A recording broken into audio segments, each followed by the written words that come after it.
Coba kita kasih naik ada Mi. Ini namanya ME-nya panjang bener. Me. Ya, Iya, silakan. Bang. Nyalakan kamera. Maaf Bang Edis, aku Kristen Bang. Bentar Bang, bentar jangan diblokir dulu. Kan itu tadi aku Nyalakan dengar. kamera dulu. Kalau mau ngomong, nyalakan kamera. Wajib di sini nyalakan kamera. Supaya kita tahu yang berbicara nih siapa gitu. Oh gitu ya Bang. Ya, silakan. Bentar ya Bang, boleh sabar nggak Bang?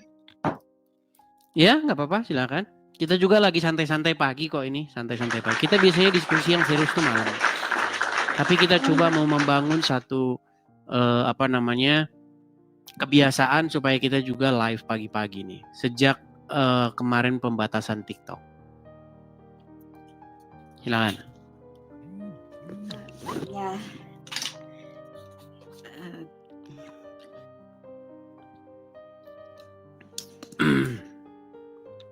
Mei Kristen atau bagaimana? Kristen ya? Tadi udah bilang ya? Kristen, iya Bang. Oke. Kristen Bang, maaf ya Bang. Apa yang mau disampaikan? Ingin menyampaikan apa, Mi? Shalom juga. Ingin menyampaikan apa ini? Kita beda ya kulit kita ya. Di sini kopi, di sana susu ya. Aku di Jepang Bang. Oh di Jepang. Oh apa kabar Jepang? Baik, puji Tuhan. Oke. Konnichiwa. Konnichiwa. Mama dah ohayo gozaimasu. Oh iya, ngerti bahasa Jepang. Saya ngertinya cuma konnichiwa doang. Ya gimana? Namaiwa Edis TV. Yoroshiku onegai shimasu. Oke, ya. Padahal saya nggak ngerti apa. Ya, apa yang mau disampaikan, Mi? Iya Bang. Jadi kan tadi aku dengar di bawah semua udah kita bahas gitu ya. Semua udah kita bahas, cuman ada satu yang pengen aku tanyain Bang. Itu sebenarnya Muhammad itu fiksi atau enggak Bang? Iya, mengenai benar ada enggak sih dia itu? Baik. Ini pertanyaan yang bagus dan ini pertanyaan yang sudah dibahas panjang lebar oleh para pemikir atau para pengkaji agama Islam. Apakah Muhammad itu sebagai sosok yang fiksi? Nah, ada satu orang yang benar-benar mengkaji ini secara mendalam dan secara tuntas. Namanya itu Robert Spencer. Dia menulis sebuah buku yang berjudul Did Muhammad Exist? Apakah Muhammad itu benar-benar ada, benar-benar nyata tokoh Muhammad itu? Nah, kesimpulan dari buku itu, saya juga sudah pernah baca bukunya. Kesimpulan dari buku itu adalah Muhammad itu memang pernah ada, tetapi sosok Muhammad yang dikenal oleh umat muslim sekarang ini itu lebih merupakan sosok Muhammad yang legenda ketimbang sosok Muhammad yang historis. Begitu. Jadi sosok Muhammad itu emang benar ada, ya. Tapi yang diberitakan oleh umat muslim sekarang itu bukan Muhammad yang historis, tetapi Muhammad yang legenda dia. Dia ceritanya udah ditambah-tambahin. Begitu. Oke Bang, aku mau nanya. Jadi misalnya gini, misalnya Tuhan Yesus dia dilahirkan di Bethlehem. Betul. Bisa aja kan, seharusnya ditambah-tambah juga. Nah bagaimana dengan si Muhammad ini? Dia kan orang Arab Saudi tuh. Bagaimana mungkin orang Arab Saudi juga menambah-nambahkan dan menipu gitu kan sampai ke negara luar. Ini pertanyaan bagus, ini memang pintar-pintar nih kalau dari Jepang. Gini ya.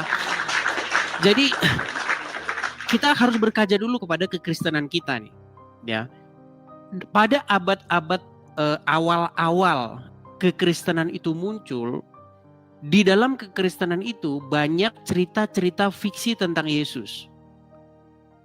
Makanya ada Injil-Injil apokrif, ada Injil-Injil yang menambah-nambahi cerita tentang Yesus.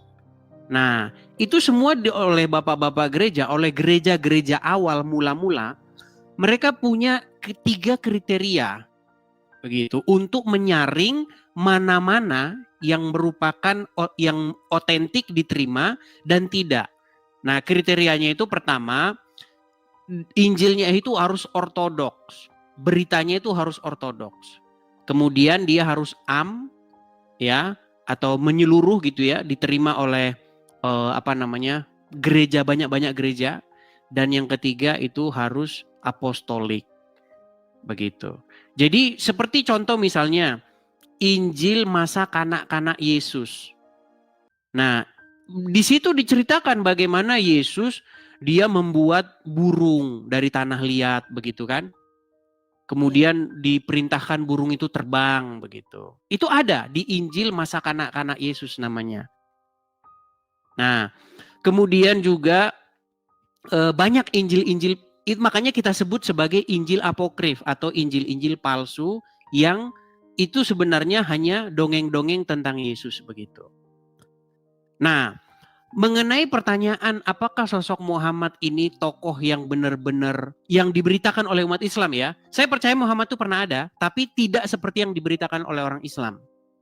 Nah, buku yang mencatat tentang sosok Muhammad atau biografi Muhammad, buku yang paling bisa kita capai itu adalah Sirah Nabawiyah. Nah, buku itu dikarang oleh Ibnu Ishaq dan Ibnu Hisham.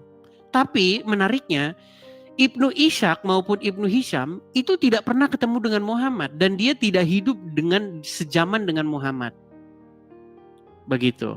Di mana diceritakan Muhammad itu ketika lahir nanti menerangi seluruh jazirah Arab, begitu. Itu berita-berita yang tentu saja ya sebagai para cendekiawan itu meyakini itu tidak benar, begitu. Kemudian dadanya dibelah. Jadi dada Muhammad itu dibelah. Menurut riwayat Islam dibelah, kemudian diambil itunya, hatinya itu. Kemudian hatinya itu katanya dicuci pakai air Zam-Zam, begitu.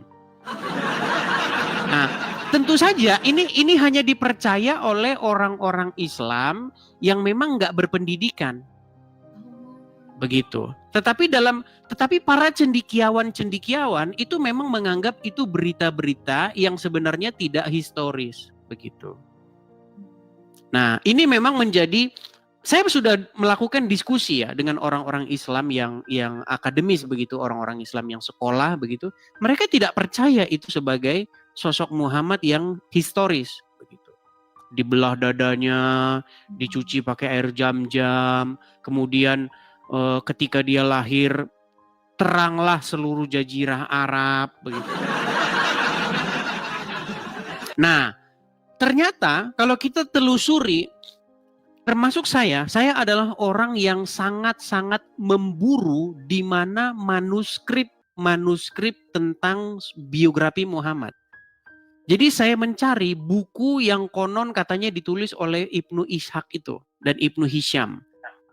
Tetapi ternyata memang tidak ada seorang pun yang menemukan buku itu. Itu hanya kabar-kabar angin saja. Jadi kalau kita pergi ke Gramedia sekarang, ke Gramedia, ke toko buku, kita beli buku nih, namanya Sirah Nabawiyah.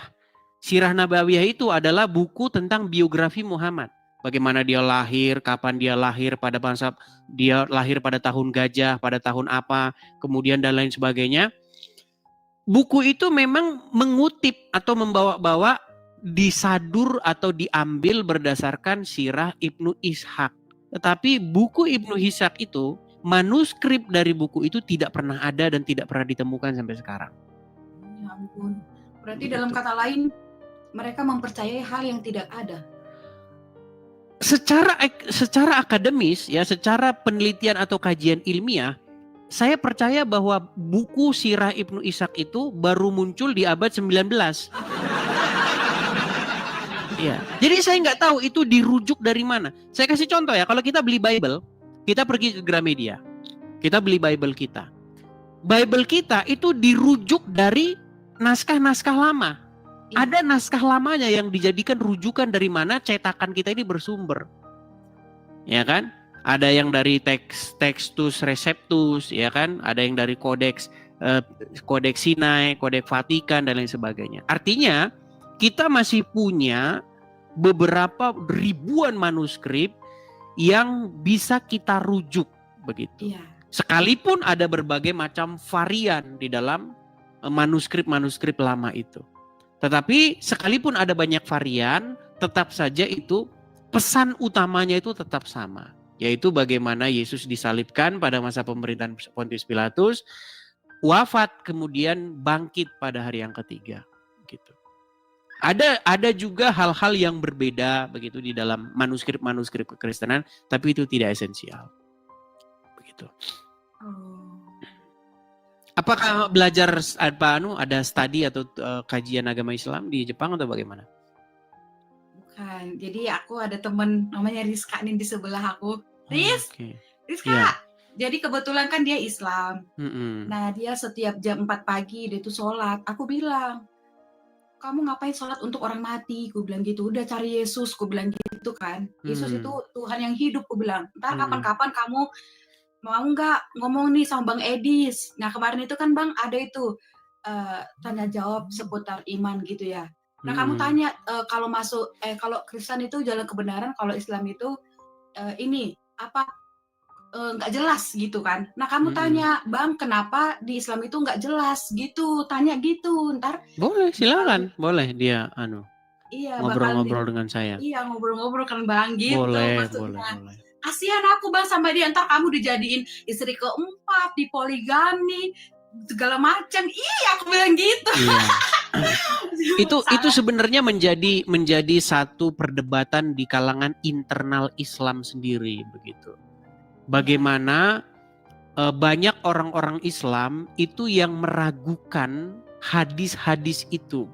Karena banyak orang Islam yang meyakini bahwa itu adalah sebuah konspirasi para ulama dengan membawa-bawa nama Muhammad begitu. Iya. Seperti itu. Makanya kalau kita belajar sejarah agama Islam itu memang kita banyak menemukan hal-hal yang jauh berbeda dari yang diceritakan oleh orang-orang Islam. Iya Bang. Begitu. Makasih ya Bang. Sama-sama. Iya. Oke. Aku bisa Bang ngomong Bang. Apa itu? Silakan. Iya. Aku mau ngomong nih sama perempuan-perempuan. Ini ada 2.000 lebih yang nonton. Nih aku sebagai perempuan, kalian juga perempuan. Dengerin aku baik-baik. Kalau kalian itu diperlakukan gak adil, contohnya nih ya, kalian itu bisa menikah kalian itu bukan. Misalnya si laki-laki ini bisa menikah sampai 4 kali, tapi ceweknya nggak bisa. Penipuan itu penipuan, jangan didengerin. Berarti kalian tuh lagi dimanipulasi. Itu tuh nggak bener, ajarannya konyol. Seharusnya kalian itu selidiki. Kenapa begini? Kenapa perempuan dan laki-laki itu dibedakan? Apalagi sekarang tuh tahun 2025, internet, Google, YouTube, kalian tuh bisa belajar. Kasihan, kalian kasihan. Gitu Bang, gitu aja. Iya, makasih ya Bang. Hanya itu? Iya, hanya itu.